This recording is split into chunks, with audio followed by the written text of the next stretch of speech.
So when I came back from Brazil in 1984, instead of going back to work for the development office of the church, I went out to Montclair and learned how to become a dealer.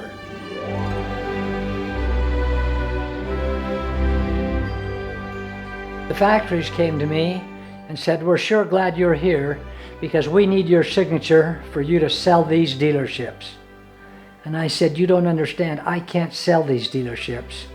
I'm 43 years old, I have 5 children, and I have no alternative but to make this work.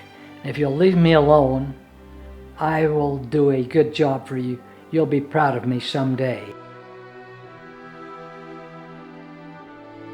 And I don't remember not working and being there almost all the time for the next several years.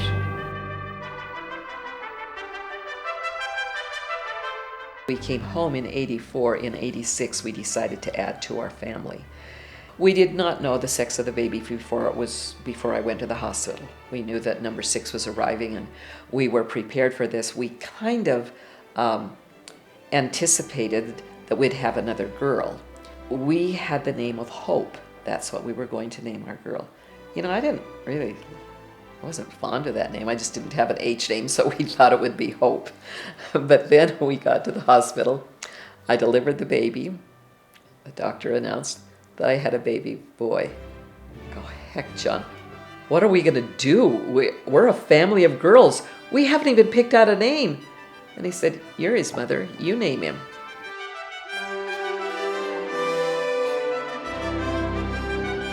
I realized that on John's side of the family, you could actually trace the genealogy back about 8 generations, and it went to Governor William Bradford, who landed in Plymouth.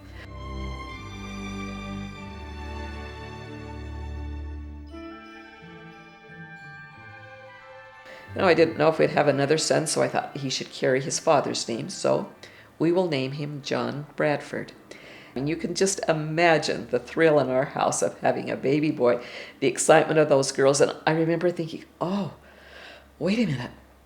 Our house is all set up for girls. I've got to have a boy in our house. I've got to have things he can relate to, and I'm going to have to change my household a little. The first sound out of his mouth was the sound of a car motor. And I go, oh, heck, I don't have to. He knows what he's doing. He's going to fit in this family because he's his father's son.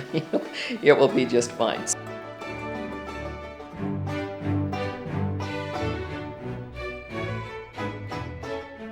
In 1988, when we still had only 6 children, we were driving home from Utah, and it just came to me. I said, "John, why are we living in Glendale and you are driving to the business you've set up? The automobile business is in Montclair." I said, "You have a drive every day that's over a half hour, could be an hour depending on traffic. If we moved closer to the dealership, then we would get to see more of you." As you can see, we are still living at 1165 North Howard, and the reason I say still living is because in the last few days we have been out in Upland and Claremont looking at lots and homes, and as you can see, yesterday we had a nice TP job. Okay, well, that's part of the gang that's out here in the van, getting ready to go where? To Uncle Howard! You want to say anything to the people out in television land? Hi, everybody in television land! How you doing? We're taking care of you. Hillary, Hi, Chris. My people. Allie, Dad, put water on you want to say hi to everybody out here in television land? How old are you now? 9. Heidi's 14 years old. Heidi, one thing, now give us a look at your braces.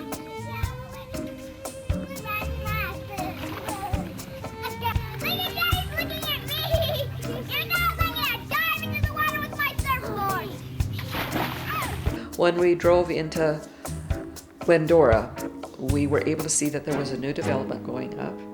And when we drove into the neighborhood, a guy walked up to it and put his hand in the window and said, "John Hawkins, it's good to see you."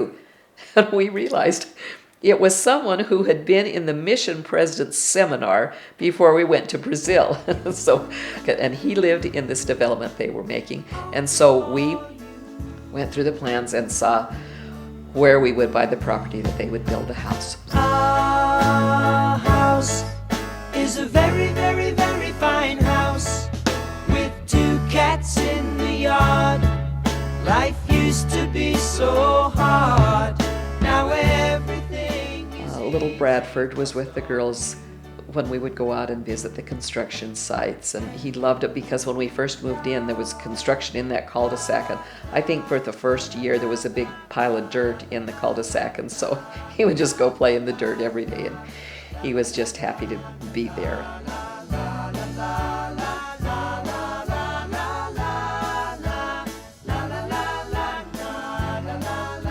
I will say that that was my favorite home. If I was to build a home again, live in a home again, it would be our Glendora home. It's a very, very, very fine house with 2 cats in the yard. Life used to be so hard. Now everything is easy. So we were just happy to have 5 girls and the 6th boy. But there was just that little thing I thought, well, if Bradford's the youngest one in the family, you kind of get spoiled when you're the youngest of the family, and is the only boy in the family, I don't know if he's really going to have a normal life. If we had another one, even if it was another girl, then he would have the responsibility of taking care of that girl. So why don't we just have another child? On October 17th, 1989, I went to the hospital for a delivery. We didn't know until the baby was born that it was another baby boy. And I just said, okay, this is all, we can just be happy. This is what we've got. 2 boys to grow up. They can be brothers. They can play together. So, we were going to name the first baby George Lawrence, and John wanted the name of Corbin. So we put on the birth certificate George Corbin Hawkins. But then when we got home, John it didn't set right with him. He wanted to use the name Joshua, which was an uncle on his mother's side that was revered so highly, but he was killed in the First World War. He was the first one called from the state of Utah, and he was the first one that died.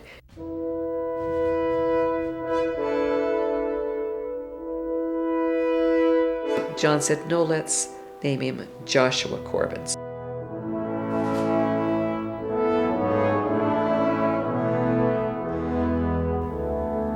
I could have said, okay, we have our family, we have what we want now because we've got those 2 little boys and the 5 girls. But something in me just said, what if there's someone else in heaven that needs to come to our family? So we just said we'd be ready to have a new baby, and we were keeping kind of that general distance between the children. After about 2.5 years, I found that I was pregnant again. You carry girls higher than you do boys. Well, I had just delivered 2 boys. I knew how low they were when I was carrying those boys for 9 months. And, I'd already had 7 children, so, maybe I was sagging a little bit. But when I got pregnant, I knew this baby was, the way it was positioned, I said, oh, we're having another girl. When we had picked out the name Hope that I was going to use, even though I didn't like it, it was just kind of like, what else do I name it? And a sweet friend of mine who was serving with me as one of my counselors in the primary presidency, she said, oh, I have a new name for you, an H name I found. She said, the name is Halen. She says, like that singing group Van Halen, but just use the name Halen. That would be beautiful in your family.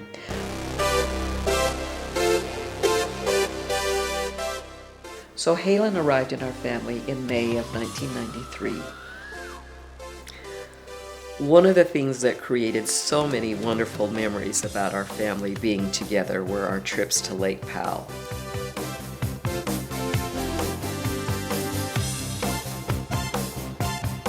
I would always start out with his lecture, we are just about to have the most fun we ever have, and we were keeping kind of that general distance between the children. After about 2.5 years, I found that I was pregnant again. You carry girls higher than you do boys. I knew how low they were when I was carrying those boys for 9 months. And, I knew how they were positioned. I said, okay, we have what we want now because we've got those 2 little boys and the 5 girls. But something in me just said, what if there's someone else in heaven that needs to come to our family? So we just said, okay, we're also embarking on the most dangerous thing we ever do. So it was very important that we knew where everyone was.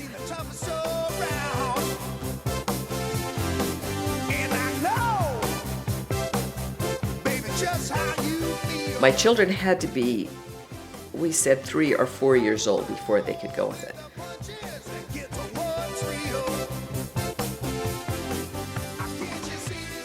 The family had to work together. We had a job list when we got there. Everybody knew what they had to do.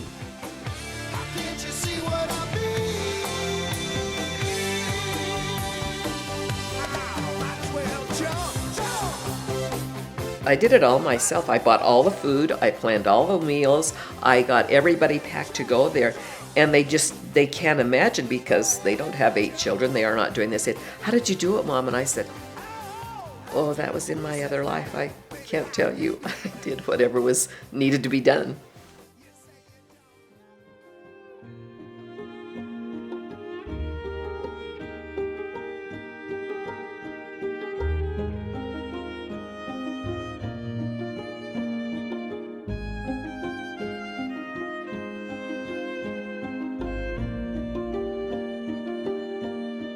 Finally had 8 children, and the business kept doing better and better.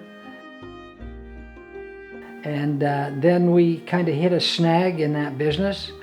In the late 1995-97 period, where Mercedes-Benz became a little bit difficult to deal with, and they wanted to buy us out, so we did sell Mercedes-Benz back to the factory in 1997.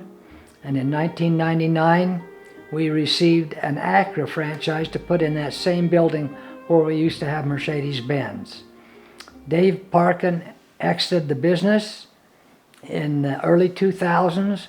In fact, we finished making our deal with Dave Parkin about the time that the Twin Towers came down in New York.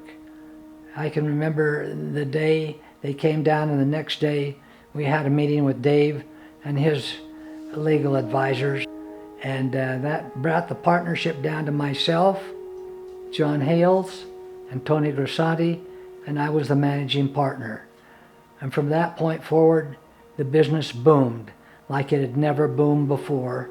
Again, that was another blessing of the Lord, just kind of quickening my mind to understand everything and to have the wherewithal, kind of the gestalt, the guts to go it alone when I used to have Dave Parkin at my side. But I did far better after Dave stepped out than I'd ever done when Dave and I were partners.